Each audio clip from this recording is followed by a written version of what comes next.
자, 우리가 이제 지난 9장에서 교류 정상 상태의 회로 해석 방법에 대해서 배웠습니다. 자, 그리고 이제 그 주요 내용이 우리가 타임 도메인에서 해석했었던 강제 함수에 관한 부분을 페이저 회로로 바꾸어서 이제 해석하는 것에 대한 내용이었고요. 자, 10장의 내용은 우리가 9장에서 배웠던 내용의 실제 문제를 푸는 연습이라고 생각하면 좋겠습니다. 자, 그래서 오늘 내용은 대부분 문제풀이가 되겠고요. 문제 9문제를 같이 풀어볼 거고, 그리고 이제 10번째 문제는 이제 여러분들이 각자 개인적으로 한번 풀어보는 그런 문제로 한번 해보도록 하겠습니다. 자, 오늘 다룰 이제 10장이 다루고 있는 내용은 여기 있는 것처럼 이제 우리가 DC 회로에서 다루었었던 이제 노드 애널리시스, 그다음에 이제 메쉬 애널리시스, 그다음에 자, 중첩에 대한 것, 그리고 태블릿 노튼에 대한 얘기가 10.5와 10.6에 걸쳐서 나와 있고, 이것과 관련된 예제 위주로 문제를 같이 한번 풀어보도록 하겠습니다. 10.1에서는 10장에서 다루고 있는 내용에 대한 이제 설명이 나와 있습니다.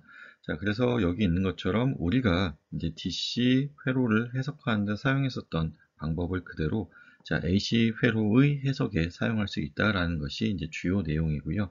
자, 그 내용 중에 이제 담고 있는 것이 노드 어널리시스, 그다음에 메쉬 어널리시스, 그다음에 중첩, 그리고 자, 전원 변환에 대한 것, 그리고 이제 하나 더 붙이면 이제 태블릿 노튼에 대한 것이 이제 여기 10장의 내용으로 이제 담겨져 있습니다. 자, 지금 여기 아래에 보면은 AC 회로의 해석과 관련된 이제 세 가지 뭐 스텝에 대해서 나와 있는데요. 자, 지금 우리가 9장에서 배웠던 주요 내용이 페이저 회로의 변환에 대한 것이었죠. 자, 그래서 지금 첫 번째로 해야 될 것이 이제 페이저 회로로 이제 변환하는 것이고, 자, 그리고 나서 그 다음에 해석 방법은 DC 회로에서 우리가 했었던 것을 그대로 적용하면 된다라는 것입니다. 자, 그리고 마지막에 잊어버리지 말아야 될 것이 우리가 실제로는 정연파 회로, 그러니까 정연파 전원을 사용했는데 그것을 이제 복소수로 치환한 후에 문제를 풀기 때문에 마지막 부분에는 다시 정연파, 다시 말하면 타임 도메인의 전류 혹은 전압 형태로 바꿔줘야 된다라는 것, 여기까지가 완성이 되어야 이제 풀이가 마무리된다라는 것을 기억하고 문제풀이에서 직접 한번 확인해 보도록 하겠습니다. 교재에 있는 예제 10.1을 같이 풀어보도록 하겠습니다. 자, 예제 10.1은 여기 문제에서 보이는 것처럼 아래에 주어진 회로의 IX라고 하는 전류를 구하라는 것이 이제 문제에서 요구하는 것이고요. 자, 지금 IX는 여기 있는 것과 같이 이제 커패시터를 가로질러서 흐르는 전류에 해당되겠습니다. 자, 지금 우리한테 주어진 회로가 이제 타임 도메인 회로에 해당하는 것이고, 자, 우리가 먼저 해야 될 것이, 자, 이것을 이제 페이저 회로로 변환을 해야겠죠. 자, 그리고 이 과정에서 가장 먼저 확인해야 될 것이, 자, 여기 주어진 전원의 형태가 코사인인지 사인인지를 확인해야 됩니다. 자, 코사인이면 그대로 이제 페이저 변환을 하면 되고, 사인인 경우에는 위상에서 마이너스 90도를 해줘야 된다라는 것, 지난 시간에도 강조했었고, 이제 이번 시간에도 역시나 이제 강조하는 내용입니다. 자, 지금 보면은, 자, 여기 있는 20이라는 것이 매그니튜드에 해당되는 것이고, 자, 오메가 값이 지금 4에 해당되고, 자, 위상 파이는 지금 0에 해당되는 값으로 이제 정해졌습니다. 자, 그래서 지금 여기 아래쪽 회로의 그러니까 전화번의 페이저에 해당하는 값이 20의 앵글 0도로 되었고요. 자, 지금 이제 저항 같은 경우는 그대로 변환이 되게 되고, 그 값을 그대로 유지하게 되고, 자, 인덕터 같은 경우는 J 오메가 L이니까, 오메가 값을 4를 대입하고, L 값을 1을 대입하면 여기 보이는 것처럼 J4가 되고요.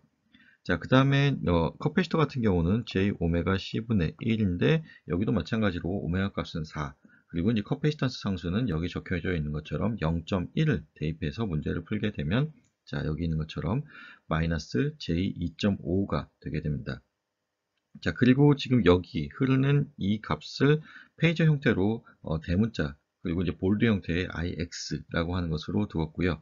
자, 여기 있는 이 종속 전류원의 값도 마찬가지로 이제 페이저 변환이 되었습니다. 자, 그러면 여기 지금 인덕터가 하나 더 있죠? 자, 얘도 마찬가지로 J 오메가 L을 이용해서 변환을 하게 되면 자, 아래에 보이는 것처럼 j2옴에 해당되는 값으로 이제 변환이 됩니다. 자, 우리가 이제 페이저 회로를 구했고요. 자, 이것을 여기 문제에서 요구하는 것처럼 노드 해석 방법을 이용해서 문제를 풀어보도록 하겠습니다. 자, 지금 여기를 우리가 1번 노드라고 하고요. 자, 여기를 지금 2번 노드라고 하겠습니다. 자, 각각 1번 노드와 2번 노드에서 이제 노드 해석을 할 텐데, 제가 지난번에 이제 복습 과정에서 얘기했던 것처럼 노드 해석은 KCL을, 그다음에 메쉬 어널리시스는 KVL을 이용한다고 했었습니다.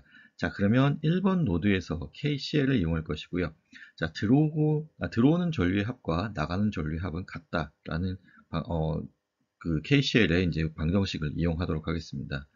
자, 지금 보면은 아래쪽에 그라운드가 잡혀 있고, 자, 지금 여기 이 위치에서의 전 위가 20의 앵글 0도가 되겠죠.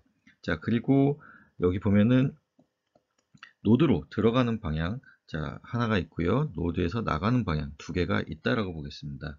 자, 지금 여기 있는 이 노드로 들어가는 이 방향에 대한 전류는 자, 10옴의 양단에서의 전위차가 20의 앵글 0도 마이너스 V1에 해당되겠죠. 자, 지금 여기 적혀 있는 이것에 해당되고요. 자, 그것을 저항값인 10으로 나누어 주면 자, 노드를 향해서 들어가는 전류가 되겠습니다. 자, 그럼 노드에서 빠져나가는 전류를 구하게 되면 자, 지금 여기가 V1, 여기가 V2, 그리고 그 사이에 J4라고 하는 지금 임피던스가 있기 때문에 J4분의 V1-V2에 해당되는 것이 지금 여기 두 번째에 해당되는 이 전류가 되겠고요. 자, 세 번째에 해당되는 이 전류 값은 자, 지금 이 커패시터의 양단에 걸려있는 전압이 자, 아래쪽이 그라운드고 위쪽이 V1이기 때문에 자, V1에 해당되는 전압이 걸려 있습니다. 자, 그것을 마이너스 J2.5라고 하는 임피던스로 나누어 주게 되면 지금 3번에 해당되는 전류를 구하게 된 것이고, 자, 이것을 우리가 정리를 다시 깔끔하게 하게 되면 여기 오른쪽에 있는 이 식과 같이 이제 정리가 되게 됩니다. 자, 그리고 여기서 우리가 이제 하나 더 이제 확인할 수 있는 것은 IX라고 하는 값과 V1이라고 하는 값의 관계에 대한 것을 우리가 확인할 수 있는데, 여기 적혀져 있는 것처럼 자, IX라고 하는 전류는 마이너스 J2.5분의 V1에 해당된다라는 것을 알고, 자, 우리가 미지수를 하나 줄여줄 수 있는 거죠. 자, 그리고 이제 문제를 계속 풀어보도록 하겠습니다. 자, 두 번째 노드에서의 KCL입니다. 자, 지금 보면은 자, 이제 적혀져 있던 것을 좀 다시 지워보고 이제 하게 되면요. 자, 두 번째 노드에서의 KCL을 적용하게 되면 자, 들어가는 전류 하나 있고 여기서 이쪽으로 들어간 전류 또 하나 있고 나가는 전류가 하나 있다고 하겠습니다. 자, 지금 아래쪽에서 위쪽으로 들어가는 전류 첫 번째라고 보게 된다면 이것은 여기 적혀 있는 것과 같이 EIX라고 하는 전류가 되겠고요. 자, 왼쪽에서 오른쪽으로 들어가는 여기를 2번 전류라고 보게 되면은 아까 구했던 거랑 마찬가지로 V1이라고 하는 전위에서 V2를 빼고 그것을 J4로 나눠준 자, 여기에 해당되는 것이 지금 2번 전류에 해당되는 것입니다. 자, 3번 전류에 해당되는 것은 자, 지금 V2라고 하는 전압이 여기 걸려 있고 아래쪽에 0V 걸려 있고 그 사이에 J2라고 하는 임피던스가 있는 거죠. 자, 그래서 지금 보시는 것처럼 J2분의 V2에 해당되는 것이고요. 자, 이것을 다시 좀 정리를 하게 되면 여기 있는 것과 같이 이렇게 정리가 되게 됩니다. 자, 그리고 이제 IX가 없어진 이유는 지금 여기 보이는 것과 같이 IX 대신에 마이너스 J2.5분의 V1이라고 하는 것을 대입해서 정리했기 때문에 그렇습니다. 자, 그러면 지금 보는 것처럼 자, 여기 보이는 것처럼 우리가 위의 식을 자, 1번식과 지금 2번식이라고 했을 때 1번식과 2번식을 이용해서 우리가 KCL을 죄송합니다. 우리가 행렬로 이제 문제를 이제 다시 정리할 수 있고요. 자, 그렇게 정리된 행렬의 형태가 여기 나와 있습니다. 자, 그리고 이제 이 문제를 우리가 풀이하기 위해서 크라마의 법칙을 쓸 수 있었죠. 자, 그리고 이제 크라마의 법칙을 구하기 위해서는 우리가 이제 행렬식, 다시 말하면 뭐 디터미넌트라는 것을 이제 구해야 됐었습니다. 자, 지금 이 주어진 이 행렬의 디터미넌트 혹은 이제 행렬식을 구하게 되면 자, 여기 쓰여져 있는 얘와 얘를 곱하고, 그리고 얘와 얘를 곱한 것을 뺀 그 값이 이제 행렬식에 해당됩니다. 그래서 이것을 다시 써보면, 자, 1 플러스 j 1.5에 지금 15를 곱하고요. 거기서 j 2.5와 11을 곱한 것을 이제 빼주게 되면 그것이 지금 여기 주어져 있는 이 행렬식에 해당되게 되고, 자, 이것을 계산하면 자, 15-j5라고 하는 값이 나오게 됩니다. 자, 그러면 이제 구체적인 이제 크라마의 법칙을 이용한 풀이는 이제 다음 장에서 이제 이어서 하도록 하겠습니다. 자, 그러면 이제 크라마의 법칙을 이용해서 문제풀이를 직접 해보도록 하겠습니다. 자, 우리가 앞에서 구했던 것과 같은 행렬식이 여기 주어져 있고요. 자, 크라마의 법칙을 이용하기 위해서는, 자, 지금 여기 보이는 것처럼 V1을 구하기 위해서, 자, V1을 구하기 위해서, 자, 원래 행렬식의 디터미넌트를 분모해 놓고, 자, 변형된 행렬식, 다시 말하면 여기 있는 요 값을 이제 여기다가 넣어주는 그런 형태의 행렬식을 사용하게 되면, 자, 그 V1이라고 하는 값이 나오게 된다라는 것이 이제 크라마의 법칙이었습니다. 자, 그래서 지금 보면은, 자, 여기 있는 이 행렬식 중에 V1의 값을 구하기 위해서는 여기 있는 이 부분을, 자, 20과 0으로 대체하는 것이고, V2 값을 구하기 위해서는 여기 보이는 것처럼, 자, 이 뒷부분을, 두 번째 항을 20과 0으로 대체해서 이제 문제를 풀면 됩니다. 자, 지금 보이는 것처럼, 자, 이렇게 뭐 꺾어진 형태로 이제 쓰게 되면 행렬을 나타내는 것이고요. 지금 여기 아래쪽에 있는 것처럼 이렇게 직선의 형태로 이제 감싸게 되면 행렬식을 계산한다라고 보시면 되겠습니다. 자, 구체적인 행렬식의 계산은 여기서도 마찬가지로 20에 15를 곱하고, 자, j2.5에서 0을 곱한 것을 빼주는 형태로 계산이 됩니다. 자, 그래서 그 계산 결과가 지금 여기 이렇게 나와 있는 것이고요. 자, 그래서 이제 V1에 해당되는 값이 지금 여기 있는 이 값을 나타내게 됩니다. 자, 그러면 이제 우리가 구해야 되는 것은 IX죠. 자, IX를 구하기 위해서는, 자, V1을 앞에서 봤던 것처럼 J2.5로 나눠주면 되죠. 자, 그래서 지금 여기 보시는 것처럼, 자, 위에서 구한 V1 값을 J2.5라고 하는 것을 나누어주면 되는데, 자, J2.5라고 하는 것이, 자, 우리가 복소평면상에서, 자, 여기 있는 마이너스 2.5에 해당되는 그런 값이 되겠죠. 자, 그리고 이것이 결국 나타내는 것은, 자, 매그니튜드는 2.5를 가지면서 마이너스 90도만큼의 각도를 나타내는 것입니다. 그래서 자, 이와 같이 결정이 되게 되고요. 자, 그래서 이 극좌표의 나눗셈 연산을 하게 되면, 자, 이 부분은 서로 나눠주면 되고 이 부분은 빼주면 되기 때문에 이와 같은 결과가 나오게 됩니다. 자, 그리고 우리가 이제 마지막으로 해줘야 될 것이, 자, 문제에서 요구하는 것이 타임 도메인에서의 전류에 해당되는 값이니까, 자, IX는 7.59의 코사인, 자, 오메가 값이 아까 4t였죠. 4였죠. 그래서 4t 108.4도에 해당한다. 전류의 단위가 빠졌네요. 자, 암페어까지 붙여주게 되면, 자, 문제의 풀이가 완성되게 됩니다.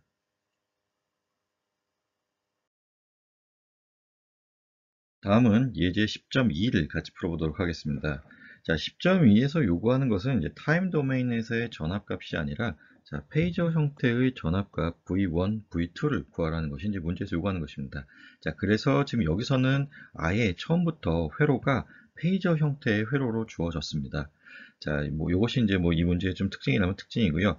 자, 지금 여기 보면은, 자, 전화번이 V1과 V2 노드 사이에, 뭐 여기를 뭐 1번 노드, 2번 노드라고 하게 되면 1번 노드와 2번 노드 사이에 전화번이 하나 위치하게 되죠.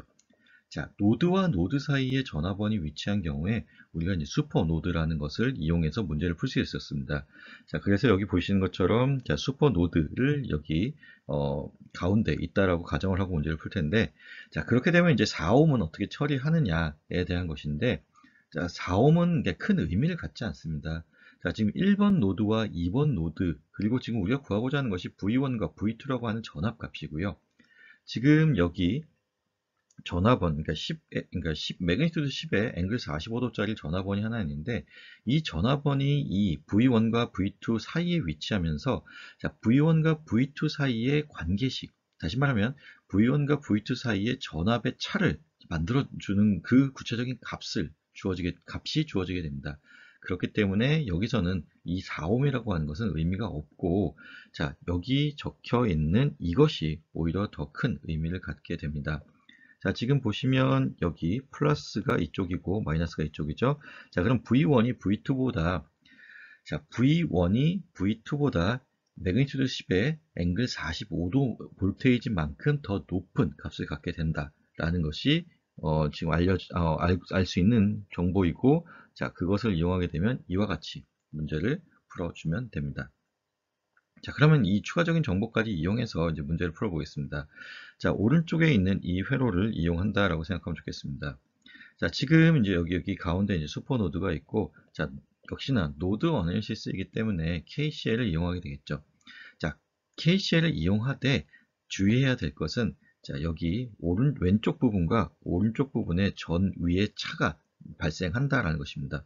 자, 왼쪽은 V1에 해당되는 전압, 오른쪽은 V2에 해당되는 전압인데, V1에 해당되는 전압이 V2 플러스 10의 앵글 45도라는 것만 잘 기억하고 헷갈리지 않고 문제를 풀면 되겠습니다. 자, 일단 문제를 이제 우리가 적어 보면요. 자, 지금 이쪽으로 들어가는 전류, 뭐 첫 번째 전류라고 했을 때 이것은 이제 3A가 되겠죠. 여기 전류원이 있으니까. 자, 그리고 나가는 전류 두 번째, 여기 나가는 전류 세 번째, 여기 나가는 전류를 네 번째 전류라고 하겠습니다. 자, 2번 전류 같은 경우는, 자, 위쪽에 V1에 해당되는 값이 있기 때문에 V1이라고 하는 값을 마이너스 J3으로 나눠주면 되겠죠. 자, 그래서 지금 여기 보이시는 것과 같은 전류가 2번에 해당되는 전류가 되고요. 자, 3번에 해당되는 전류는 J6이라고 하는 임피던스로, 자, V2 전압을 나눠주면 됩니다. 그래서 자, J6분의 V2에 해당되는 값이 나오고, 마지막으로 4번에 해당되는 전류는, 자, 여기에서의 전위가 V2에 해당되는 것이고, 여기는 역시나 그라운드 상태이기 때문에 0에 해당되는 값이죠. 그래서 V2를 지금 12 옴으로 나눠주면 됩니다. 그래서 이게 4번에 해당되는 전류가 되고요.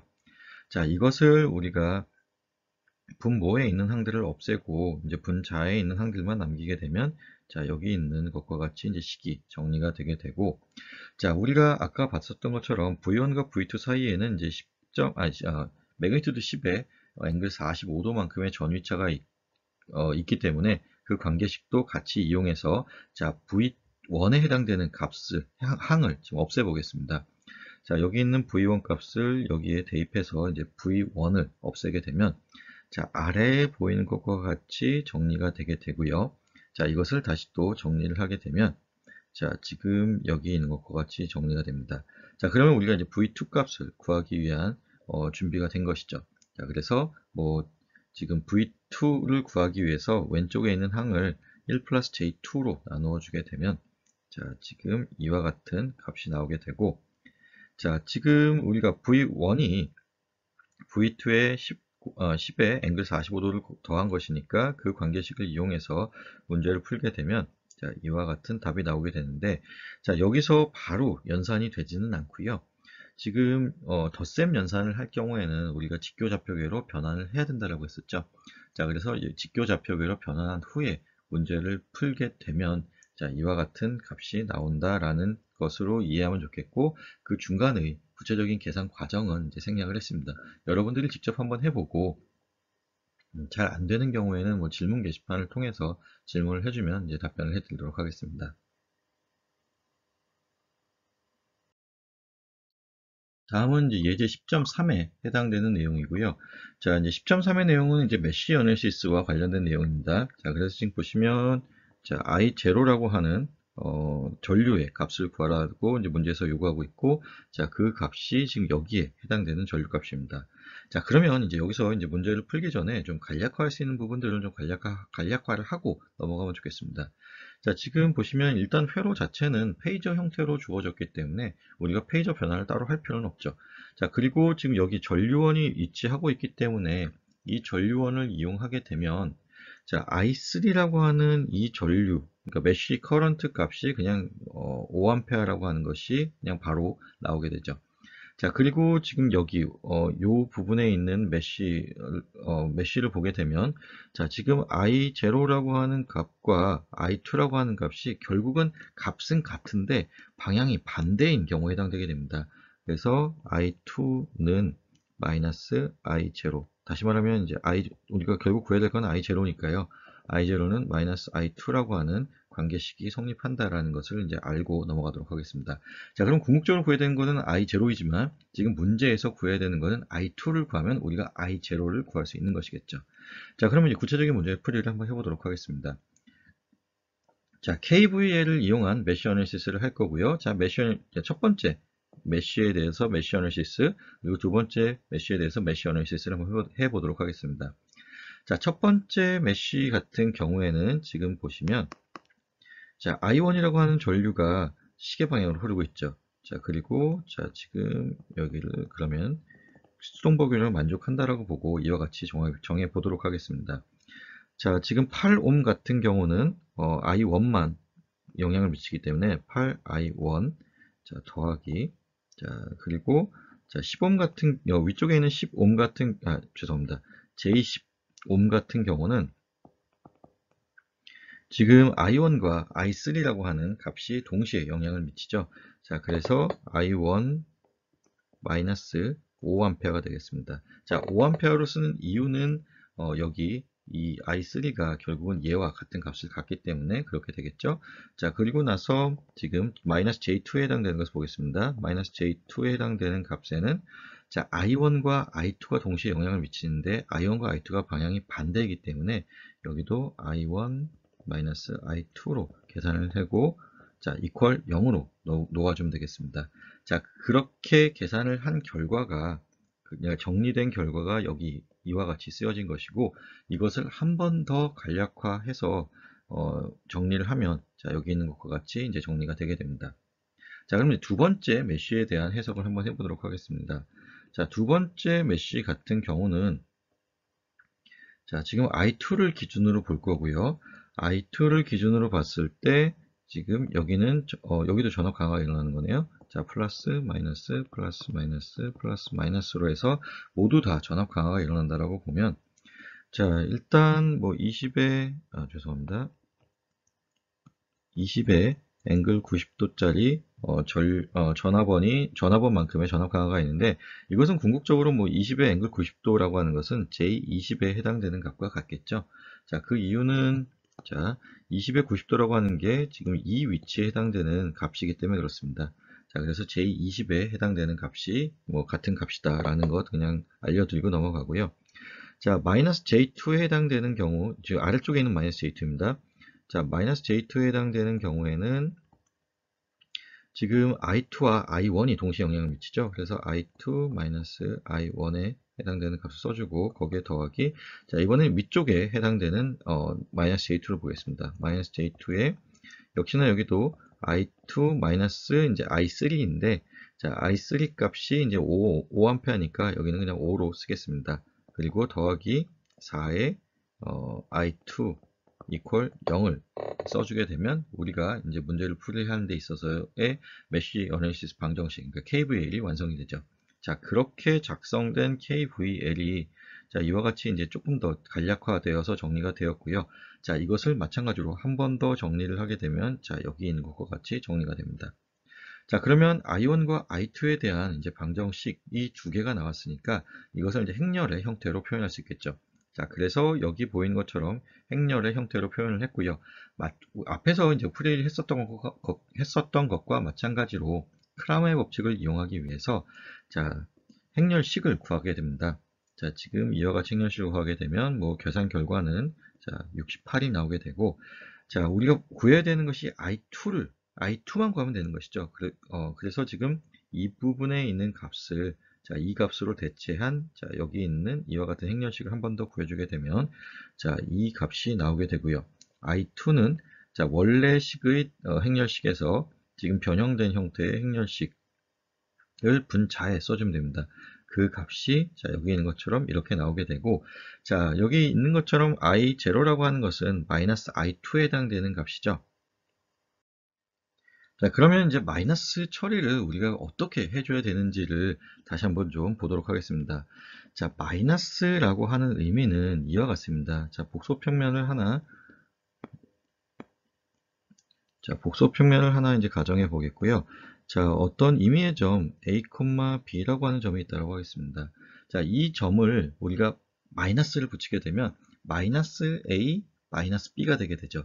마이너스 a, 마이너스 b라고 하는 값은 결과적으로 자, 원점 대칭인 이 위치에 찍히는 점 마이너스 a, 마이너스 b가 될 겁니다.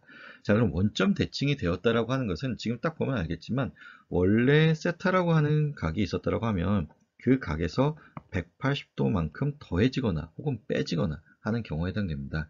자, 그래서 지금 여기 보이시는 것처럼 자, 마이너스 처리를 하기 위해서 위쪽에 있는 이 위상값에 지금 180도를 더해서 144.78도가 나왔다라는 것, 이것만 좀 더 이렇게 눈여겨 봐주면 좋겠습니다.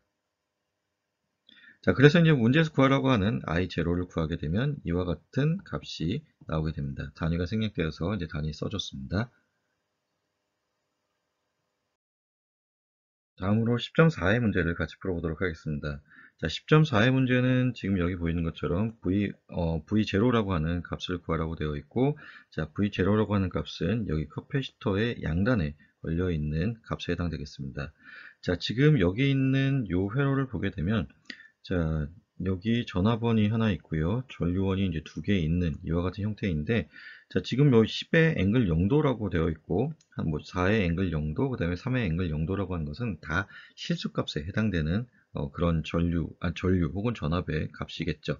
자, 그래서 지금 보시면 자, 10V, 3A, 4A라고 하는 값으로 이제 대체가 되었습니다.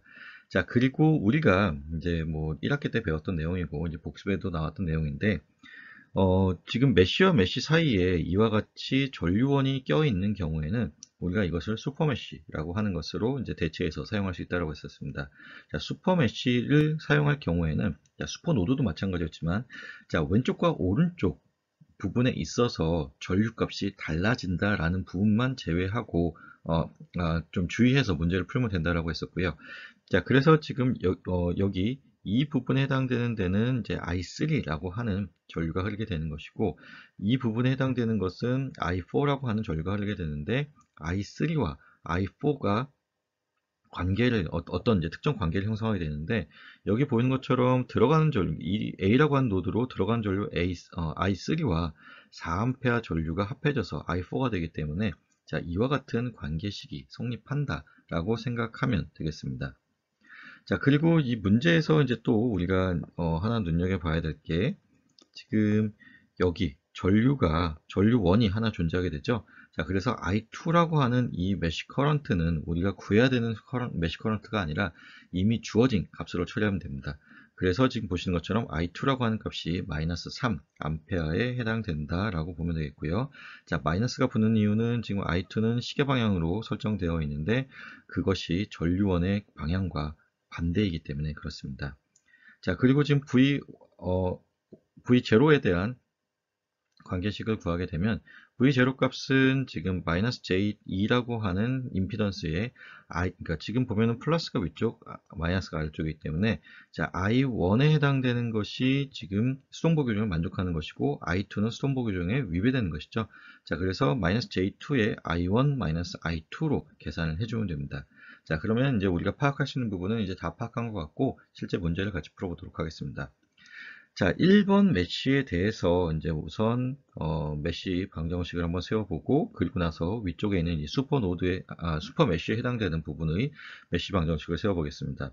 자, 아래쪽에 있는 1번 메쉬 같은 경우에는 자, 지금 I1이라고 하는 전류를 기준으로 하게 되면 자, 플러스 마이너스 자, 여기는 마이너스니까 전압 상승이 되겠죠. 자, 그러면 전압 상승은 자, 10은 자, 전압 강화가 8옴에 I1과 I3가 서로 반대 방향으로 흐르기 때문에 자, I1 I3로 이제 먼저 계산을 해주게 되고 그리고 두 번째 여기 있는 것처럼 자, 가운데 끼어 있는 부분에 대해서 -J2 곱하기 자, i1 마이너스 i2인데, 자, i2라고 하는 값이 마이너스 3옴에 해당되기 때문에 플러스 3에 해당되는 값으로 써주면 됩니다. 자, 그렇게 정리된 것이 자, 여기 이렇게 쓰여져 있고요. 이것을 마찬가지로 한 번 더 정리를 하게 되면 여기 오른쪽에 있는 식과 같이 나오게 됩니다. 자, 그러면 다음으로 자, 슈퍼메쉬에 해당되는 부분의 자, 메쉬 방정식을 한번 세워보도록 하겠습니다. 자, 지금 보는 것처럼 자, 슈퍼메쉬 같은 경우에는 자, 플러스 마이너스에 해당되고요. 지금 여기도 플러스 마이너스에 해당된다라고 보면 되겠네요. 전체적으로 전류는 이렇게 흐른다라고 보는데, 자, 왼쪽 부분은 I3가, 오른쪽 부분은 I4라고 하는 전류가 흐른다라고 생각하면 되겠습니다. 자, 그러면 이것을 이용해서 문제를 풀어보면, 자, 일단 먼저 지금 여기 아래쪽에도 있군요. 플러스 마이너스 이렇게 정하겠습니다. 자, 일단 먼저 여기 마이너스 J4옴에 해당되는 것을 보게 되면 마이너스 J4에 자, 지금 I3라고 하는 전류가 흐르고 있죠. 자, I3만큼의 전압 강화가 있고요. 자, 그리고 여기 있는 6옴 같은 경우는 6에 자, i4만큼의 전압 강화가 있는데 i4 대신에 여기 i3 플러스 4를 써줄 수 있습니다. 그래서 i3 플러스 4를 써주게 되고요. 자, 그 다음 J5 같은 경우는 자, i4와 지금 i2가 서로 반대 방향으로 흐르고 있습니다. 자, 그래서 J5에 자, i4가 쓰여져야 되는데 i4 대신에 i3 플러스 4를 써주고 그리고 나서 i2가 쓰여져야 되는데 지금 그거 대신에 마이너스 3 암페어가 쓰여지게 돼서 마이너스 3이 되게 됩니다. 결국은 이제 플러스 3이 되는 결과가 되는 것이고 그래서 플러스 3으로 써주겠습니다. 자, 그리고 여기 8옴 같은 경우는 i3와 i1이 영향을 받게 되는 거죠. 자, 그래서 더하기 8에 자, i3 마이너스 i1으로 처리하고 이거 이퀄 0으로 계산하면 되겠죠. 자, 그렇게 계산된 결과가 여기 있는 것과 같이 나타내진 거고요. 자, 그것을 다시 정리하면 자, 여기 있는 것과 같이 정리가 되게 됩니다. 자, 1번식이라고 그러고 요거를 2번식이라고 한다면 자, 1번식과 2번식은 i1과 i3의 방정식으로 표시된 거고 자, 앞에서 했던 풀이와 마찬가지로 자, 행렬식으로 표현하고 그리고 지금 디터미넌트를 구해주고 자, 그리고 i1의 값을 구하기 위해서 자, 이 위치에 이 값을 대신 대입하고 행렬식을 구하게 되면 여기 있는 것과 같은 행렬식이 나타나게 됩니다. 자, 그래서 자, i1 값은 자, 원래 행렬의 행렬식에 변형된 형태의 행렬식. 그래서 지금 자, 이와 같은 계산 결과가 나오게 되고 자, 우리가 구해야 되는 게 V0 값이었습니다. V0 값은 여기 있는 이 계산 결과를 이용하면 되는 거였고 I2 대신에는 자, I2 위치에 마이너스 3A를 넣어주면 됐었죠. 자, 그래서 지금 마이너스에 마이너스 3이기 때문에 여기 플러스 3으로 됐고 자, 우리가 앞에서 방금 구했었던 I1 값을 대신 대입해서 문제를 풀게 되면 자, 여기 있는 것과 같은 전압의 값이 나오게 된다라는 것입니다. 자, 단위 볼테이지가 빠져 있었습니다. 자, 다음 예제는 여기 보이시는 것과 같이 자, 슈퍼포지션과 관련된 예제입니다. 자, 그리고 지금 우리가 앞에서 풀었었던 자, 지금 I1, I2, I3가 있고 지금 전류원이 있고 전압원이 있는 자, 앞에서 풀었었던 예제를 다시 중첩으로 이제 풀어보는 그런 과정에 해당되는 것이고 자, 앞에서 우리가 알아봤던 것과 마찬가지로 여기 전류원이 있기 때문에 I3라고 하는 지금 메쉬 커런트의 값은 자, 5A다라는 것을 우리가 알고 시작하는 것이고요. 자, 중첩을 이용하기 위해서는 하나의 전원만, 하나의 소스만 남기고 나머지는 다 없애야 됐었죠. 자, 그래서 지금 여기 첫 번째에 해당되는 것이 자, 커런트 소스를 없애고 여기 있는 전압원만 남긴 것입니다. 자, 전류원은 우리가 개방을 시켜줘야 되고 전압원은 단락을 시켜줘야 되죠. 자, 그래서 여기 보시는 것처럼 개방이 되었고 전류원의 위치가 개방이 되었고요. 자, 두 번째 같은 경우는 전압원이 있던 위치가 이상적인 도선으로 대체가 됐습니다. 다시 말하면 이제 단락이 되었다라는 얘기겠죠. 자, 그러면 지금 요 회로를 여기 아래쪽에 있는 이 회로들을 각각 해석해서 I0의 플러스, I0의 프라임, 그리고 I0의 2 프라임을 더하는 형태로 I0를 구하는 것을 한번 연습해 보도록 하겠습니다. 그러면 전화번만 남아있는 경우를 먼저 풀어보도록 하겠습니다. 자, 지금 보시는 것처럼, 자, 여기 있는 요 위치에 해당되는 임피던스들을 모두 모아서 그냥 G라고 하는 하나의 어떤 합성 임피던스로 대체를 해보겠습니다. 자, 그러면 지금 얘와 얘는 서로 직렬 연결입니다. 자, 요 관계를 좀 잘 파악하면 좋겠고요. 자, 지금 보면은 플러스 극에서 전류가 이렇게 나가게 되죠. 자, 전류가 돌아서 이렇게 오게 되고, 자, 이 위치에서 이렇게 나눠지게 되고, 자, 그리고 여기에서 다시 합쳐져서 이렇게 들어가게 되겠죠. 자, 그러면 병렬로 연결되어 있는 형태가 어떤 형태가 병렬로 연결된 것이냐면, 자, 여기 있는 얘와 지금 얘네들이 이 둘이 서로 병렬로 연결된 것입니다. 자, 그리고 지금 여기 있는 이 위치에 있는 8옴과 J15은 서로 직렬로 연결된 것이죠. 자, 그래서 합성 임피던스를 구하게 되면 지금 8옴과 J10의 덧셈으로 연결된 합성 임피던스, 그러니까 직렬 연결되어 있는 합성 임피던스와 자, 마이너스 J2의 병렬 연결 합성 임피던스를 구해주면 됩니다. 자, 그리고 그것을 구하게 되면 자, 결과가 0.25에 마이너스 J 2.25라는 값이 나오게 되고요. 자, 그렇게 되면 이제 그 다음에 구해야 될 것이 I0의 I0의 프라임이라고 하는 것을 구하면 되는데, 자, 지금 복잡해 보이지만 이 위치가 그냥 G라고 하는 합성 임피던스로 대체된다라고 하면, 자, 4옴, 그 다음에 마이너스 J2, 그 다음에 G라고 하는 세 개의 임피던스가 여기 J20이라고 하는 전압원과 서로 직렬로 연결된 형태의 하나의 싱글 룹에 해당되게 됩니다. 자, 그러면 이거를 우리가 어떻게 풀 수 있냐면, 자, 얘네들의 합성 임피던스를 구해서 자, J20과 오음의 법칙을 이용하면 되겠죠. 자, 그래서 이제 문제 풀이가 이와 같이 이루어진 것입니다. 자, 그리고 여기 G에 우리가 앞에서 구했던 값을 대입해서 문제를 풀게 되면, 자, 이와 같은 값이 I0의 프라임에 해당되는 값이고요. 자, 그러면 이제 아래쪽에, 자, 커런트 소스만 남긴 경우를 우리 한번 보도록 하겠습니다. 자, 여기서 앞에서와 마찬가지로 지금 여기 I3에 해당되는 값은 5A에 해당되는 것이고, 자, 1번과 2번 메쉬에서의 메쉬 방정식을 한번 세워보도록 하겠습니다. 자, 뭐 이 부분은 이제 앞에서 했던 것과 이제 같은 형태가 될 텐데, 자, 플러스 마이너스 플러스 마이너스 플러스 마이너스로 하게 되면, 자, 1번 메쉬에서의 방정식은 자, 8 곱하기 I1이 먼저 나오겠고요. 자, 이것에 해당되는 것이고, 더하기 J10에 자, I1 마이너스 위쪽에 있는 I3를 해주면 되죠. 자, 근데 I3 값이 5A니까 여기다 5를 대신 해주고요.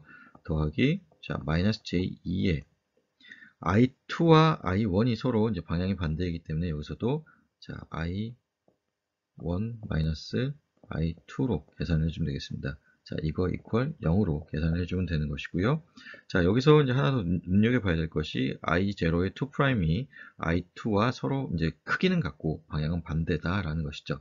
자, 지금 우리가 방금 전에 구했었던 이제 두 번째 메쉬에서의 방정식이 이와 같이 정리가 되게 되고요.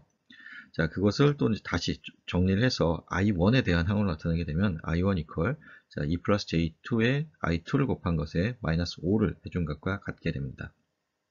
자, 그러면 지금 여기서 구한 이 I1 값을 자, 이 첫 번째 메쉬에 적용을 시켜서 첫 번째 메쉬 방정식에 적용을 시켜서 다시 정리를 하게 되면 자, 이와 같이 정리가 되게 되고 자, 여기 이 식에서 우리가 I2 값을 구할 수 있죠. 자, 그렇게 구한 I2 값이 자, 이와 같이 되게 됩니다.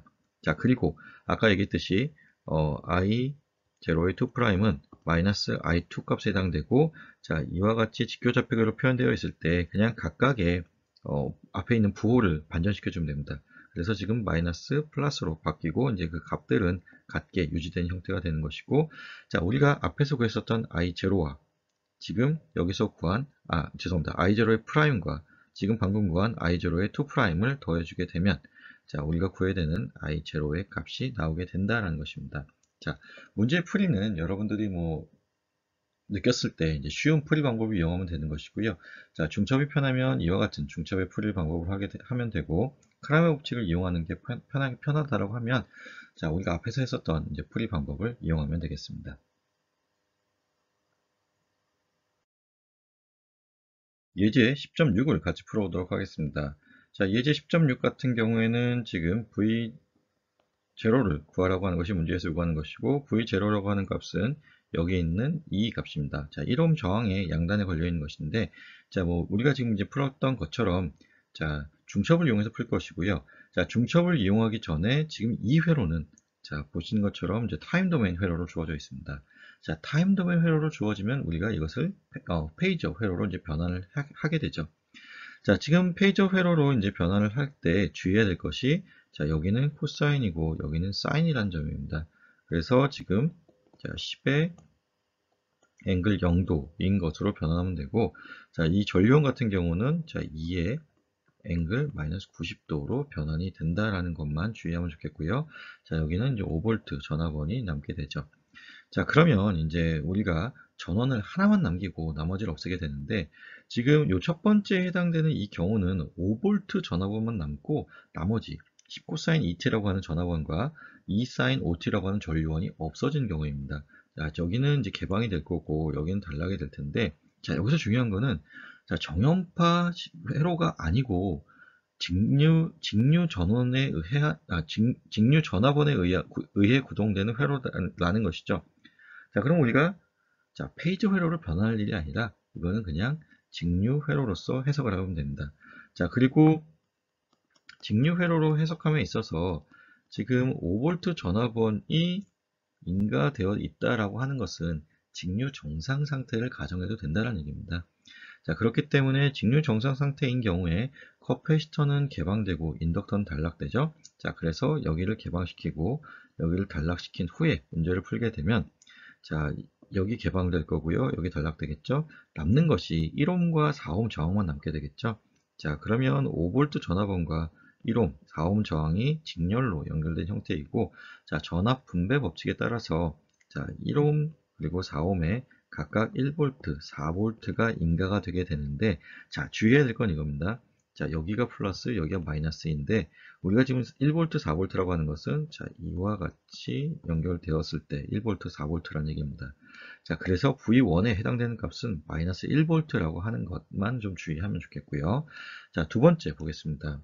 자, 두 번째 같은 경우는 지금 왼쪽에 있는 전압원, 그러니까 정연파 전압원만 남기는 경우이고, 아까 우리가 구했었던 것처럼, 자, 이것을 페이저 회로로 변환하게 되면, 자, 10의 앵글 0도인 전압원의 값에, 자, 오메가 값이 2인 오메가 값이 2에 해당되니까 j 오메가 l, 그 다음에 j 오메가 c분의 1이라고 하는 값을 이용해서 변환을 하게 되면, 자, j 4옴 그리고 자, 마이너스 j 5옴에 해당되는 값이 나오게 됩니다. 자, 그리고 여기서도 이제 앞에서랑 비슷하게, 자, 오른쪽에 있는 지금 4옴과 마이너스 j5옴이 서로 병렬로 연결되어 있으니까 이것을 합성 임피던스 G라고 이제 만들어서 한번 구해보도록 하겠습니다. 자, G라고 하는 것은 이제 병렬 연결 합성 임피던스를 구하는 과정이 될 것이고, 그 값을 계산하게 되면, 자, 이와 같은 값이 나오게 됩니다. 자, 그랬을 때, 자, V2라고 하는 값을 구하게 되면 결국, 자, 여기 있는 이것을 G라고 그러니까 G라고 하는 하나의 임피던스로 대체를 하게 되면, 자, 얘가 서로 직렬로 연결되어 있는 형태이고, 여기서도 마찬가지로, 자, 전압 분배 법칙을 쓸 수 있습니다. 자, 그리고 여기서는, 자, 플러스 마이너스가 이제 여기 원래 이제 순방향으로 연결되어 있기 때문에 마이너스는 쓸 필요가 없고요. 자, 지금 1옴에 해당되는 값이기 때문에 전체 임피던스분의 1옴에 해당되는 값에, 자, 전압값을 곱해서 구하게 되면, 자, 이와 같은 값이 나오게 되고, 자, 문제에서 구해야 되는 것이, 자, 타임 도메인에서의 값이니까 이와 같은 값이 나오게 됩니다.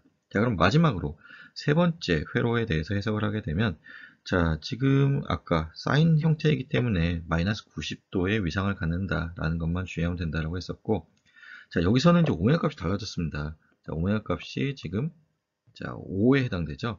자, 그래서 J10 그리고 마이너스 J2에 해당되는 값으로 이제 대체가 되었습니다. 자, 그리고 여기서도 마찬가지로 지금 여기 있는 이 임피던스들을 G1이라고 하는 임피던스로 이제 바꿔서 볼 것이고요. 그러면 마이너스 J2와 4옴이 서로 병렬로 연결되어 있죠. 그 값을 계산하면 이와 같이 나눠지게 됩니다. 구해지게 됩니다. 자, 그리고 우리가 구해야 되는 이제 I1 값을 구해야 되는데, I1 값을 구하기 위해서 전류 분배 법칙을 써보겠습니다. 자, 지금 그리고 그리고 지금 얘가 서로 병렬로 연결되어 있는 형태이기 때문에, 자, 지금 보시면 이 I2라고 하는, 죄송합니다. I2가 아니라, 지금 여기 2에 마이너스 90도라고 하는 이 전류가, 자, 지금 왼쪽과 오른쪽으로 나누어져서 들어간다라고 보면 되겠죠. 자, 그리고 그 나누어져 들어가는 것은 죄송합니다. 임피던스의 역수에 비례하거나 혹은 어드미턴스 값에 비례해서 나누어지게 됩니다. 자, 그래서 이와 같은 식이 쓰여지게 되고, 그것을 우리가 구하게 되면, 자, V3라고 하는 값은 I1에 1옴을 곱한 값에 해당되니까, 자, 이 값이 나오게 되고, 자, 타임 도메인 값으로 바꿔주게 되면, 자, V3가 이와 같은 값이 되게 됩니다. 자, 그리고 우리가 구해야 되는 것은 이제 전체 중첩에 의해서 구해야 되니까, V0는 I1, I2, I3 합으로서, 자, 이와 같이 나타내진다라고 보면 되겠습니다.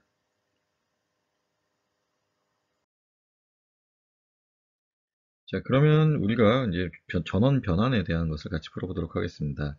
자, 전원 변환이라고 하는 것은 이제 테브닝 노튼 등가 법칙을 이용하는 것이죠. 자, 테브닝 노튼 등가 법칙이라고 하면, 자, 직렬로 연결된 전화번과 저항의 값을 우리가 VTH, RTH라고 했을 때, 자, 이것의 값과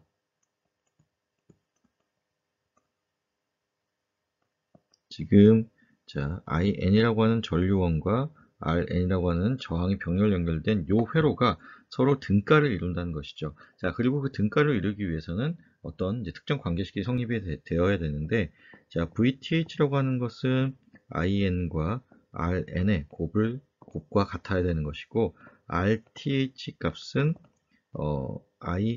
죄송합니다. Rn 값과 같다라는 요 관계식을 만족할 때 등가가 성립하게 됩니다. 자, 그러면 지금 여기 있는 요 전화번 값을 구해야 되는, 전화번이 지금 20에 앵글 마이너스 90도로 주어져 있는데, 문제에 좀 오타가 있습니다. 여기 구해야 될 게 V0가 아니라, 자, 페이저 형태의 Vx, 다시 말하면 여기 있는 이 값을 구해야 되는 것입니다. 자, 그러면 저것을 우리가 만약에 직렬로 연결된 임피던스의 어떤 회로로 바꿀 수 있다고 하면, 그리고 전화번이 포함된 우리가 전압 분배 법칙을 이용해서 쉽게 풀 수 있겠죠. 자, 그러기 위해서 일단 얘를 보면 지금 직렬로 연결되어 있습니다. 이것을 우리가 전류원과 저항의 병렬 연결 형태로 바꿀 수 있겠죠. 자, 그래서 바꾸게 되면, 자, 여기 있는 이것을 5로 나눠주게 되면 되죠. 자, 그래서 5로 여기 있는 것처럼 IS를 구하기 위해서, 자, 5로 나누어주게 되면, 자, 여기 5라고 하지만 뒤쪽이 0도에 해당되는 값이 쓰여져 있는 겁니다. 자, 그래서 자, 이와 같이 나타나지게 되는 것이고, 자, 지금 뭐 4에 마이너스 90도라는 것이 마이너스 J4가 된 이유는, 우리가 목소평면을 표시를 하게 되면, 자, 마이너스 90이라고 하는 것이 지금 이 각에 해당되는 것이죠. 그러면 이 위치 어딘가에 이제 점이 찍히는 것이고, 그 매그니튜드가 4니까 여기 찍히겠죠. 그럼 마이너스 J4에 해당되는 값이, 자, 여기 이 Y축에 해당되는 것이 이제 그 허소에 해당되는 부분이기 때문에 마이너스 J4에 해당되는 것을 쉽게 이해할 수 있을 것 같고요. 자, 그렇게 되게 되면 여기는 이 5옴과 여기 있는 이 두 개의 직렬로 연결된 임피던스가 서로 병렬로 연결되어 있습니다. 그것을 우리가 G1으로 놓게 되면요. 자, G1이라고 하는 값을, 자, 이와 같이 우리가 구할 수 있고요. 자, 그리고 다시 이것을 우리가, 자, 얘와 얘가 병렬로 연결된 형태니까 이것을 다시 직렬로 연결된, 전화번과 저항이 직렬로 연결된 형태로 바꿀 수 있겠죠. 자, 그래서 지금 보시는 것처럼 방금 전에 우리가 구했었던, 자, 2.5에 J1.25, 자, 지금 요거에 해당되는 요 값이 지금 나눠져서 쓰여져 있긴 한데, 자, 2.5에 J1.25라고 하는 요 값에 해당되는 것이 지금 이제 전원 변환에 의해서 생성된 임피던스를 보면 되고, 나머지는 지금 여기 있는 것처럼 원래 있었던 임피던스에 해당됩니다.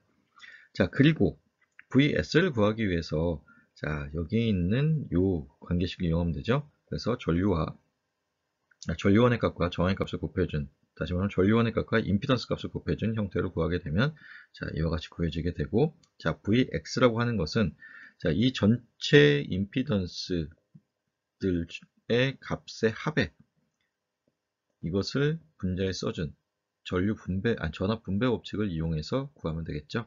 자, 그렇게 구하게 되면 이와 같은 답이 나오게 됩니다.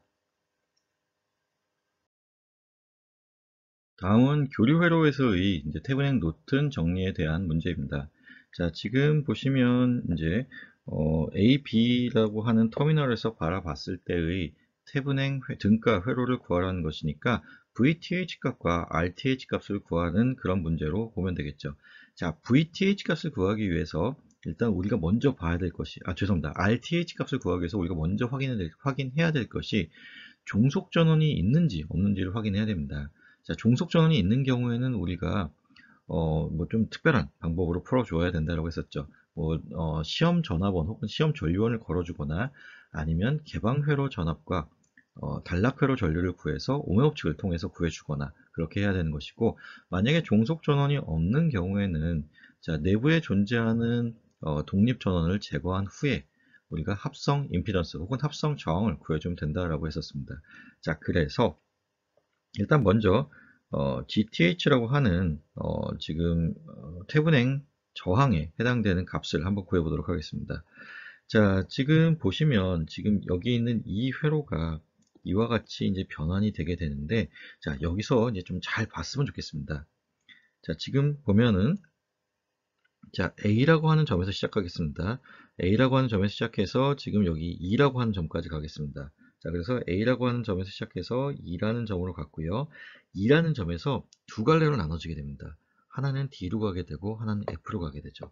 자, 그래서 여기 보면은 자, 지금 여기 F 혹은 D의 값에 해당되는데, 자, 뭐 지금 F 값 혹은 D 값으로 가게 되고, 자, 그리고 그 전에 자, GTH를 구하기 위해서 여기 있는 이것은 우리가 단락을 시켰습니다. 그러니까 소스 킬링을 한 상태이고요.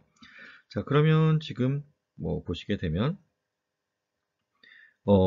D로 가는 경우에는 자, 뭐 마이너스 J6옴에 해당되는 값이 나오게 되고, 그리고 그러니까 임피던스를 거쳐 가게 되고, F로 가게 되는 경우에는 8옴을 거쳐서 가게 되는데, 자, 여기에 아무런 소재가 없기 때문에 D와 F 사이에 아무런 소재가 없기 때문에 결국 어떻게 될까요? 자, D와 F가 같은 노드가 된다라는 것입니다. 자, 그래서 지금 여기 있는 것처럼 F와 D를 같은 노드로서 표현한 것이고, 자, 2에서 FD라고 하는 같은 노드로 갈 수 있는 길이 마이너스 J6옴 그리고 8옴을 거쳐서 갈 수 있는 길이 두 가지가 존재하기 때문에 병렬 연결입니다. 자, 그리고 마찬가지로 지금 여기서도 자, B에서 시작해서 C를 거쳐서 D 혹은 F로 갈 수 있는데, 아까 말했듯이 여기가 단락되었기 때문에 소자가 아무것도 없는 형태이기 때문에 그냥 동일 노드로 볼 수 있는 거죠. D와 F는 동일 노드로 볼 수 있는 거고, 그래서 FD가 동일 노드에 자, C에서 갈 수 있는 방법이 4옴 거쳐서 갈 수 있는 것, J12옴 거쳐서 갈 수 있는 법, 그래서 두 가지가 있기 때문에 서로 병렬인 것입니다. 자, 이것을 이해했다라고 가정을 하고 이제 문제풀이를 계속 진행해 보면요. 자, GTH라고 하는 값을 구하는 것이고, 자, GTH가 바라봤을 때, 자, 지금 여기 있는 이것이 결국은 아무것도 없는 노드이기 때문에 이것도 단일 노드로 볼 수 있는 것이고요. 그러면 자, 지금 G1과 G2를 각각 8옴과 마이너스 J6, 4옴과 J12의 병렬 연결 형태로 보게 되면 자, G1, G2가 자, 이와 같은 값을 갖게 되고, GTH라고 하는 것은 결국 자, 여기서 그러니까 이쪽에서 바라봤을 때 지금 G1, 그러니까 자, 지금 보면은 자, 이게 결국 어떤 형태냐면요. A가 있고 B가 있는데 이쪽으로 가서 G1 거치고 여기 G2 이렇게 있는 형태이기 때문에 서로 직렬 연결 형태이죠. 자, 그래서 지금 이와 같이 G1과 G2를 직렬 연결한 그런 계산 방법을 통해서 GTH를 구할 수 있습니다. 자, 그럼 이제 GTH까지 구했고, 그 다음에 이제 VTH 값을 한번 구해보도록 하겠습니다. 자, VTH 값 같은 경우는 자, 지금 보시는 것처럼 자, 개방회로 전압을 구해야 되는 것이고요. 자, 개방회로 전압을 구하기 위해서 지금 여기 있는 이 메쉬를 이용해서 한번 구해보도록 하겠습니다. 자, 지금 보시면 자, 아래쪽에 우리가 그라운드를 잡았을 때 위쪽 노드에서의 전압이 모두 다, 자, 여기에서의 노드 전압이 다 동일하게 12에 75도가 됩니다. 그리고 아래쪽 노드에서의 전압은 방금 제가 그라운드를 잡았기 때문에 0도가 되겠죠. 자, 그러면 굉장히 이제 재밌는 일이 벌어지게 되는데, 자, 여기서의 전압과 여기서의 전압이 같고요. 그리고 여기서의 전압과 여기서의 전압이 0V로 같게 됩니다. 자, 그러면 I1이라고 하는 것은 지금 여기를 흐르는 전류이고 I2라고 하는 것은 여기를 흐르는 전류인데, 지금 전 위가 같기 때문에 이쪽에서 이쪽으로는 전류가 흐르지 않습니다. 그래서 그거는 고려해 줄 필요가 없고 I1과 I2는 결국 독립적으로 구해진다는 것입니다. 그러면 지금, 자, 위쪽 노드에서의 전압 D라고 하는 이 위쪽 노드에서 전압이 120에 75도죠. 자, 그래서 120에 75도, 120에 75도가 마찬가지로 나왔고요. 지금 여기 직렬 연결된 임피던스가 8의 J-J6 그리고 4의 플러스 J12에 해당되는 값으로 나눠주면 되겠죠. 자, 그럼 이제 VTH 값을 구하기 위해서, 자, 이와 같은 전류가 흐른다라고 했을 때, 저 위쪽 메쉬에서의 메쉬 방정식을 한번 세워보도록 하겠습니다. 자, 플러스 마이너스에 해당되는 것이고, 자, 지금 보면은 VTH만큼의 전압 상승이 있죠. 자, 그리고 이것은 두 개의 전압 강화와 같은 값을 갖게 되는데, 4ohm의 I2를 곱한 것의 전압 강화, 그리고 더하기 마이너스 J6의 I1을 곱한 것만큼의 전압 강화인데, 여기서도 마이너스가 들어가야 되죠. 자, 지금 마이너스 들어간 이유는 I1과 지금 우리가 설정한 전류 방향이 다르기 때문에 그렇습니다. 자, 그래서 지금 다시 써주면, 자, 마이너스 I1에 해당되는 값을 계산하게 되면, 자, 4I2 플러스 J6의 I1에 해당되는 값이죠. 자, 그래서 지금 이와 같은 식이 나타내진 거고, 각각의 I1과 I2 값을 대입해서 정리를 하게 되면, 자, 이와 같이 정리가 되게 됩니다.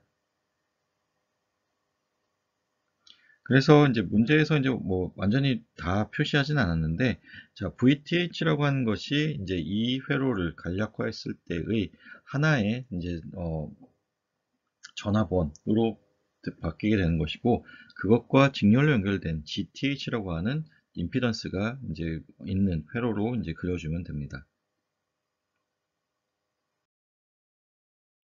자, 마지막으로 10.9의 문제를 같이 풀어보도록 하겠습니다. 자, 10.9의 문제는 앞에서의 문제와 마찬가지로, 자, 태분행 등가 회로를 구하라는 것입니다. 자, 그런데 이제 태분행 등가 회로를 구하기 위해서는, 자, 우리가 가장 먼저 확인해야 될 것이 종속 전원이 있냐 없냐라는 것을 확인해야 된다고 했었습니다. 근데 앞의 문제랑은 다르게 지금 여기 문제는 종속 전원이 있죠. 자, 그러면 이거는 우리가 앞의 문제랑은 다른 해석법을 사용해야 되는 것이고, 자, 이 문제에서는 테스트 전류원을 이용해서 이제 문제를 풀었습니다. 자, 근데 뭐 테스트 전류원을 이용하지 않는 경우에는 개방회로 전압과 단락회로 전류를 구해서 문제를 풀면 되는 것이고요. 자, 지금 보면은, 자, 여기 있는 요 두 개의 임피던스를 하나로 합쳐서 이렇게 표시를 했고, 자, 여기 있는 두 개의 임피던스를 하나로 합쳐서 이와 같이 표시를 했습니다. 자, 그리고 지금 보면은, 자, 1번 노드를 봤을 때 15A가 지금 들어가고 있고요. I0라고 하는 것은 이제 문제에 주어진 것이니까 이게 노드로부터 빠져나가고 있고, 자, 지금 여기가 0.5I0로 표시가 되어 있는데, 그 이유는, 자, 지금 메쉬 커런트를 이렇게 본 것이고요. 그 커런트가 흐르는 위치에 종속 전류원이 있기 때문에, 자, 이 값과 같은 값이 메쉬 커런트로 형성이 되어야겠죠. 자, 그래서 여기 0.5I0가 되는 것입니다. 자, 그래서 들어가는 전류 그리고 나가는 전류의 합 이퀄 같다라고 보게 되면 I0가 이제 10A가 되는 것이고, 자, 그 다음에 이제 VTH를 구하기 위해서는, 자, VTH를 구하기 위해서는 지금 요 양단 사이에서의 전압 값을 구하면 되는 것이죠. 자, 그래서 이것을 구하기 위해서, 자, 지금 보시는 것처럼, 자, 이와 같이 전류가 흐른다라고 보고요. 플러스 마이너스를 계산하게 되면, 자, 지금 여기서의 흐르는 전류는 I0에 해당되는 것인데 방향이 반대입니다. 자, 그래서 마이너스 i0에 2 마이너스 4, j4만큼의 전압 강하, 그리고 4 플러스 j3에 0.5i를 곱한 것만큼의 0.5i0를 곱한 것만큼의 전압 강하, 그리고 VTH만큼의 전압 강하가 있습니다. 그거 이퀄 0이 되는 것이고요. 자, VTH라고 하는 것은, 자, 지금 다시 정리를 하게 되면, 자, 위의 식을 다시 정리하게 되면 이와 같이 정리가 되게 되는 것이고, 자, 그 값이 마이너스 J55에 해당되고, 이것을 이제 극좌표 형식 혹은 페이저 형식으로 바꾸게 되면 55에 마이너스 90도에 해당되는 값이 되게 됩니다. 자, 그러면 일단 VTH 값까지는 구했고요. 자, RTH 값을 한번 구해보도록 하겠습니다. 자, GTH 값을 구해보도록 하겠습니다. 자, 이 값을 구하기 위해서, 자, 여기 있는 것처럼 테스트 전류원을 하나 넣어 주었습니다. 자, 3A로 넣은 이유는 계산이 편해서, 이제 책의 교재를 읽어보면 계산이 편해서 이제 3A를 넣었다라고 하고 있고요. 자, 그러면 이제 과연 그게 왜 편한지를 이제 보겠습니다. 자, 지금 보면은 3A의 전류가 여기에 들어가고 그것이 0.5와 I0로 나눠지게 되죠. 자, 그래서 지금 이와 같이 계산이 되게 되는 것이고, 그 결과 I0가 정수, 이렇게 작은 정수 값이 나오게 되는 가장 작은 값이 3이기 때문에 여기를 3으로 설정했다라고 보시면 되겠습니다. 그리고 I0 값이 2A에 해당되게 되죠. 자, I0 값이 2A가 나왔으니까 지금 요 양단에 걸려있는 전압 값을 구하기 위해서 앞에서와 마찬가지로 KVL을 적용하게 되면, 자, VS라고 하는 값은, 자, 이와 같은 관계식을 만족하면 되죠. 자, 그리고 그것이 2의 6-j 값이 되게 됩니다. 자, 그러면 IS 값 구했고 VS 값 구했기 때문에 우리가 GTH 값을 구할 수 있겠죠. 자, 그래서 구하게 되면 이와 같은 값을 갖게 되고요. 자, 지금 GTH와 VTH가 서로 직렬로 연결된 회로로 구성된다라고 마무리를 지으면 되겠습니다.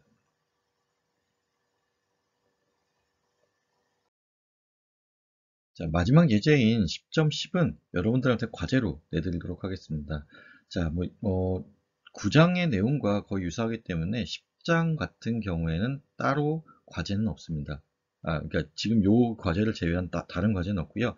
지금 9장의 과제가 결국 10장의 과제와 같은 과제이기 때문에, 자, 여기서는 그냥 요 10.10에 있는 요 문제를 풀어서 제출하는 것으로 과제를 대체하도록 하겠습니다.